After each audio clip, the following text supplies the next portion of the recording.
Bonjour à toutes et tous, nous sommes au Plessis-Robinson et nous visitons un chantier de près de 220 logements et je suis accompagné de Guraï qui va nous accompagner pour cette visite exceptionnelle. Nous allons parler coût de construction, nous allons parler organisation de chantier, performance de chantier, réserve, sous-traitance. Let's go pour la visite. Bonjour, Guraï Saïn, l'équipe de 3G Construction qui s'occupe de la maîtrise d'œuvre et du pilotage de l'opération. Nous sommes là pour œuvrer, pour amener ce chantier en bon terme jusqu'à la fin du chantier dans les temps et dans les délais. Alors Guraï, où est-ce qu'on est exactement? Est-ce que tu peux nous préciser un peu le contexte de cette opération? Alors ici, nous sommes sur une opération qui a l'allure d'une ZAC. Le client n'est pas eu, c'est plutôt des îlots. Nous avons à charge le lot 5 et le lot 4 pour la promotion immobilière Interconstruction et City Life en copro. Donc ça consiste effectivement à la construction de 220 logements comme tu l'as stipulé tout à l'heure. Et on est dans l'îlot central du lot 5. Ces 220 logements sont réservés à l'accession à la propriété, c'est à de la vente à de l'accession, essentiellement à de l'accession, effectivement. Et en cours du chantier, il y a eu un lot de 53 logements qui a été vendu à Haute-Seine Habitat. Très bien, parfait. Alors Guraï, tu as des détails à nous donner un peu sur la typologie de l'opération, le stationnement. On est sur une dalle, je suppose que le stationnement est en sous-sol. Exactement. Alors l'architecture, c'est une architecture vénitienne qui a des façades un peu comme sur le chantier en face, avec des couleurs très vives, avec des poteaux très fins et très montés, vraiment typologie vénitienne. Actuellement, nous sommes au-dessus de la dalle du plancher au sous-sol -1. Et dessus, sur le lot 5, nous avons 115 logements, et 105 logements sur le lot 4. Ça va du R+3 au R+6. Okay. Nous avons deux bâtiments qui sont en R+3, et deux autres bâtiments qui sont en R+6. Ça va du T2 jusqu'au T5. D'accord. Et nous avons essentiellement tous les derniers sous-combles, les logements sous-combles qui sont en duplex. Ah, génial ça. Voilà. Guraï, le chantier a démarré... Alors, démarrage mars 2023. On a eu à peu près 3 bons mois de terrassement et de voile par passe structure-infrastructure. Et ensuite, on a eu à peu près 1 an de superstructure. Aujourd'hui, on est en fin de gros œuvres. On est en train de faire les finitions de gros œuvres. Et en parallèle, bien entendu, pour enclencher toutes les autres tâches, on a déjà commencé les intérieurs. Et pour l'instant, pas de retard? Habituellement, on a toujours de l'avance en gros œuvres. Effectivement, on a du mal à les garder jusqu'à la fin du chantier. On perd toujours ce temps gagné, on va dire, pendant le gros œuvre, en corps d'état secondaire. Là, on a presque un bon mois et demi d'avance sur l'opération. Donc, je suppose que les clients potentiels ou les clients qui ont déjà signé n'ont pas de réclamation auprès des services commerciaux du promoteur? Non, aucunement.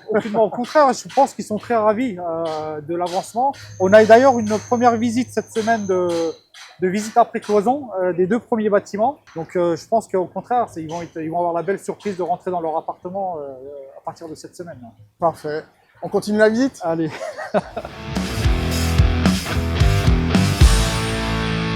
peux nous expliquer ce que sont les TMA? C'est l'acquéreur qui souhaite avoir des prises supplémentaires ou un déplacement de cloison. Avant le coulage de plancher, par exemple, s'il souhaite changer sa cuisine de place ou l'agencement de sa cuisine, voilà, il soumet une demande. Nous l'étudions.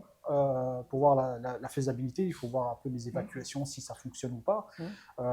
Et en cours de chantier, voilà, si c'est pas trop tard, on prend en compte. Sinon, Ces TMA sont facturés? Bien entendu, Okay. Bien entendu. Okay.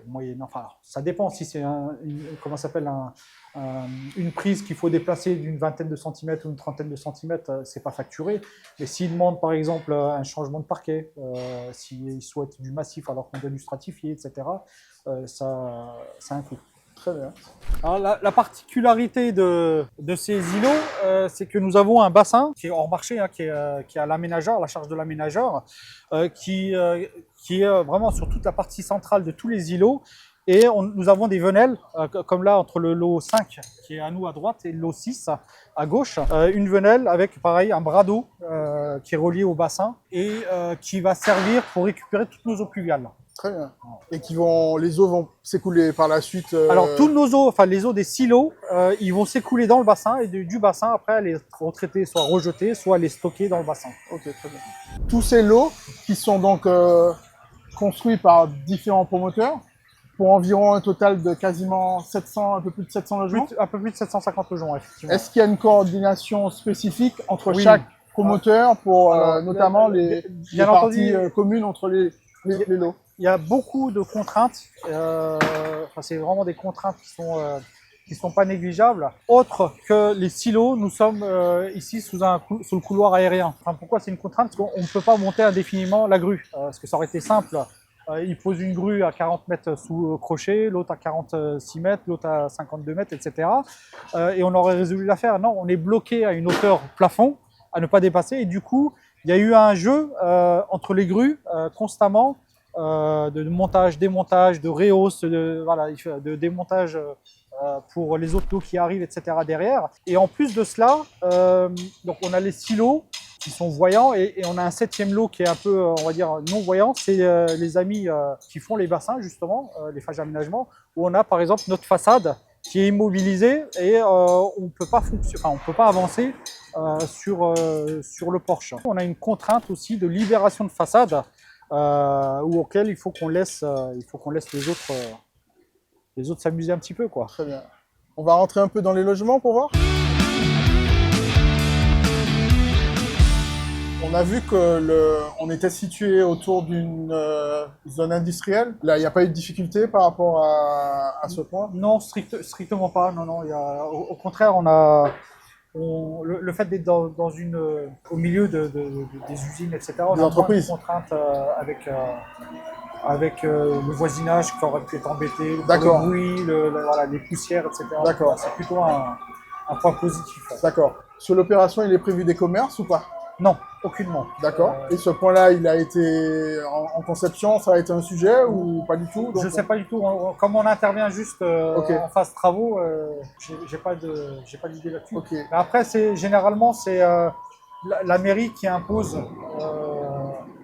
des commerces si il en voit l'utilité en fait en amont. Okay. Alors, comment City Life et Interconstruction assurent une livraison zéro réserve auprès de leurs clients? Alors effectivement, l'objectif c'est d'atteindre le zéro réserve au maximum que l'on peut. Alors, dans un premier temps, une fois qu'on est un peu dans cet état, on enclenche tout de suite les alertes.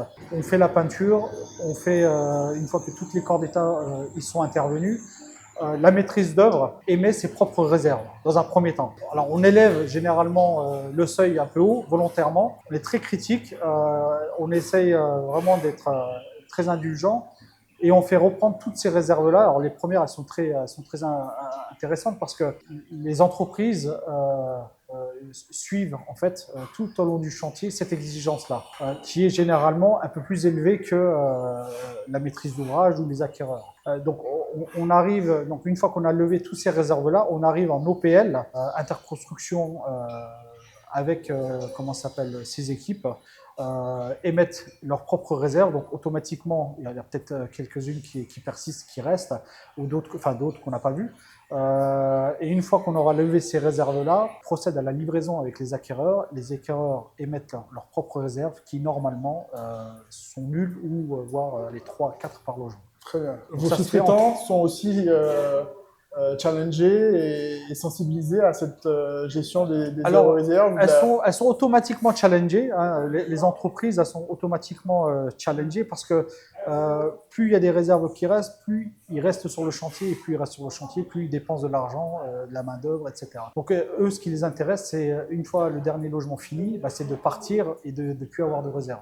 Donc effectivement, ils vont lever un maximum. On va dire qu'il y a 90%, 95% des réserves qui sont levées pendant la phase travaux. Alors, nous, ce qu'on fait généralement avec les équipes sur place, nous essayons d'avancer un maximum à l'intérieur des logements une fois qu'on est hors d'eau, hors d'air, avant même que les extérieurs, les façades, les VRD soient terminés. Comme ça nous laisse le temps, en parallèle, de lever des réserves alors que le chantier n'est pas fini. Est-ce qu'il y a des corps d'État qui sont plus sensibles à émettre des réserves ou à générer des réserves, ou sur lesquels il faut être plus vigilant? Alors souvent, c'est quand on est en phase de peinture, on a des garde-corps qui arrivent, qui passent par les logements, etc., qui effectivement peuvent émettre des rayures sur le placo, sur les murs, etc., qui fait revenir le peintre. Généralement, allez, on va dire un bon 50-60% des réserves appartiennent aux peintres, D'accord. à cause des autres corps d'État. Les plombiers, non? Les plombiers, non, parce qu'ils interviennent avant. Alors, ils interviennent généralement, vous voyez, toute la panoplie, par exemple, elle est déjà montée. Le carrelage, il est passé. Il y a juste l'ameublement à faire. Non, le plombier, souvent, il n'a pas à réintervenir, j'ai envie de dire, purement sur des équipements. Hein. C'est plutôt des réglages qu'il a à faire, etc. Ça peut être l'électricien. Si, Les prises, est-ce que toutes les prises fonctionnent? Alors, le gros risque que nous avons, c'est qu'il y a des câbles, par exemple, qui soient cassés dans le béton. Donc, il faut retirer des câbles. Peut-être des fois, vraiment, ça va être très rare, mais il y a peut-être des tranchées à refaire, etc. Effectivement. Mais essentiellement, enfin, nous, personnellement, on vérifie en amont que toutes les prises soient bien positionnées et sont présentes. Très bien. Alors, merci Guraï de nous avoir accordé cet entretien et cette visite sur ton chantier. Bien entendu, pour la suite, vous adressez à City Life et Interconstruction, notamment pour ceux qui sont intéressés par des appartements. Je crois qu'il y en a peut-être toujours de disponibles. L'entreprise est sérieuse. Les entreprises qui interviennent sur leur chantier sont également très sérieuses. Il n'y a pas de retard. Un petit mot de la fin, Guraï? Merci beaucoup, Frédéric, à toi aussi. Ça a été une expérience très enrichissante pour nous. Ça a été un réel plaisir pour nous de partager un peu notre vie de semaine.